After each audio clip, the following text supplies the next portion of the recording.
एक बार महात्मा बुद्ध एक गांव में अपने शिष्यों सहित घने पेड़ की छांव के नीचे बैठे थे। आसपास के गांवों से बहुत से लोग अपनी मानसिक समस्याएं लेकर महात्मा बुद्ध के पास आ रहे थे। महात्मा बुद्ध उन सब की मानसिक परेशानियों का समाधान देते। सब लोग अपनी समस्याओं का समाधान पाकर वहां से प्रसन्न होकर लौट रहे थे। वहीं से कुछ दूर बैठा लोगों को बुद्ध के पास जाते देख एक दुखी भिखारी अपने भाग्य को कोसता हुआ यही सोचने लगा कि अभी कुछ देर पहले तो ये लोग दुखी मन से मुंह लटकाए उन महात्मा के पास गए थे और अब इतना खुश होकर कैसे लौट रहे हैं। आखिर ऐसा क्या है, मैं भी जाकर देखूं कि वो महात्मा ऐसा कौन सा ज्ञान बांट रहा है। जब वो दुखी भिखारी कुछ नजदीक गया तो उसने देखा कि ये महात्मा तो लोगों को प्रवचन देकर लोगों के दुख का निवारण कर रहे हैं। यह देखकर भिखारी के मन में भी तीव्र इच्छा हुई कि क्यों न मैं भी इन महात्मा को अपना दुख बताऊं, मुझे भी अपने दुख का समाधान अवश्य मिलेगा। अपनी समस्या का समाधान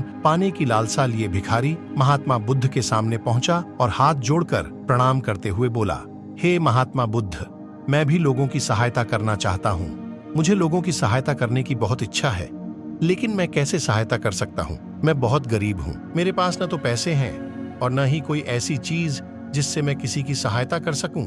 मुझे भगवान ने इतना गरीब क्यों बनाया? हे महात्मा, मुझ पर कुछ कृपा करो। इतना बोलते हुए भिखारी रोने लगा।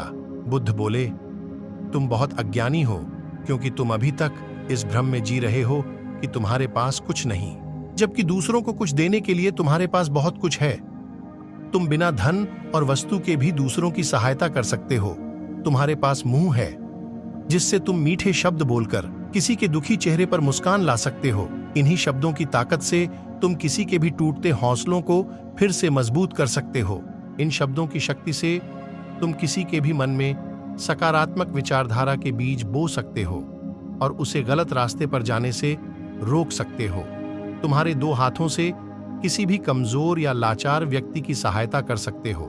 तुम्हारी दो आंखें किसी अंधे को रास्ता दिखा सकती हैं। तुम किसी के लिए प्रार्थना कर सकते हो। तुम किसी के अच्छे स्वास्थ्य की कामना कर सकते हो। लेकिन अज्ञानतावश तुम अब तक इस बात को समझ नहीं पाए और इस भ्रम में अब तक जीते रहे कि तुम्हारे पास सहायता करने के लिए कुछ नहीं है। किसी की सहायता करने के लिए धन और वस्तु का होना अनिवार्य नहीं है। बिना धन और वस्तु के भी हम कई प्रकार से लोगों की सहायता कर सकते हैं। महात्मा बुद्ध के शब्द सुनकर भिखारी प्रसन्न हो गया और समझ गया कि उसका असली धन क्या है। वीडियो को लाइक, शेयर और सब्सक्राइब करना तो बनता ही है और कमेंट में हाथ जोड़ने वाला इमोजी जरूर भेज देना।